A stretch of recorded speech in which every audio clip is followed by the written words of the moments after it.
S'il vous plaît, vos mains là, il ne faut pas dater. J'aurais mieux voulu prendre la place de Moussa Fakonde que la place d'Abakar Sylla. Bon, mais après les aînés, bien sûr. L'opposition républicaine vient de terminer sa réunion.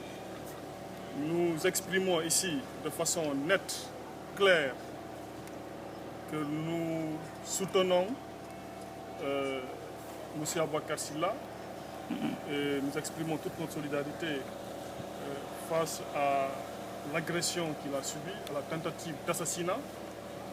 Et l'opposition, à juste titre, dénonce cela vigoureusement et nous disons que c'est inacceptable. Nous ne pouvons pas accepter que les Guinéens soient des lapins sur lesquels on doit tirer. Son cas n'est pas isolé.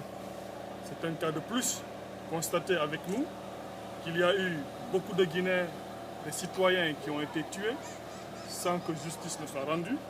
Il y a beaucoup de hauts cadres de l'administration qui ont été assassinés de façon ciblée. Il y a beaucoup d'acteurs de la société civile qui ont été agressés et assassinés de façon ciblée. Il y a beaucoup d'acteurs politiques qui ont été assassinés, notamment le président de la section motard de l'UFDG, Elhadji Amadou Wuri Diallo, et les présidents Elhadji Cellou Dalein Diallo, M. Sidia Touré et M. Kouyaté ont essuyé des tirs à balles réelles. Heureusement qu'ils étaient dans un véhicule blindé. Et voici quelques actes qui démontrent suffisamment que ce ne sont pas des cas isolés, ce n'est pas le fait du hasard.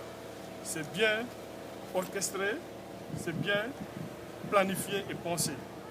Et nous allons vous faire des révélations en vous apportant des informations claires pour vous démontrer que c'est un plan machiavélique qui a été monté pour assassiner des leaders politiques. À notre conférence de presse prévue le mercredi à midi à la Maison de la Presse, nous vous donnerons des preuves troublantes que nous ne sommes plus dans le cadre d'un jeu politique, mais nous sommes en train d'assister à un État criminel, à un État voyou et sauvage. Mais soyez sûrs que l'opposition n'acceptera pas cela et nous continuerons le combat pour une alternance effective et pour que la Guinée soit un pays normal. Et donc l'opposition républicaine, en exprimant tout son soutien à M. Abakar Sylla, réitère sa détermination pour mettre fin à l'impunité. Et nous prenons M. Alpha Condé, chef de l'État, comme responsable de toute cette criminalité. Étant le chef de l'État, le président de la République, le commandant en chef des forces armées de sécurité. Et donc, il est chargé, conformément à la Constitution, d'assurer la sécurité des personnes et de leurs biens. Et ne le faisant pas, donc, il est tout à fait responsable de tout ce qui arrive. Et il répondra de ses actes. L'opposition républicaine déterminée à mener le combat jusqu'au bout va donc organiser des manifestations, d'abord contre l'insécurité, à partir du lundi 13 avril. Et ces manifestations seront continues, seront suivies et vont continuer dans les jours qui suivent. Et le planning, le programme de ces différentes manifestations vous seront communiqués à la conférence de presse du mercredi prochain. C'est quoi la nature de ces manifestations?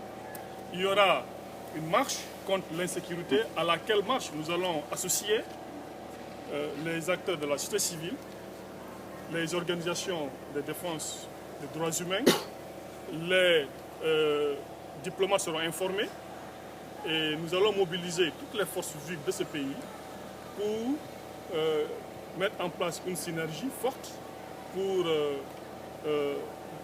dénoncer vigoureusement cette insécurité planifiée, voulue, entretenue par le pouvoir en place.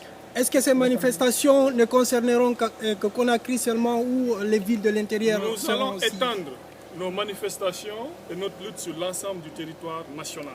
Et tous les Guinéens sont aujourd'hui déterminés et sont derrière l'opposition républicaine pour obliger le gouvernement à revenir à la raison et accepter les revendications légitimes et légales de l'opposition républicaine, que sont l'organisation des élections communales d'abord, puis les élections présidentielles en 2015. Je parle de c'est l'ouverture de la Bien session sûr, des lois. Est-ce que l'opposition... Vous êtes informé?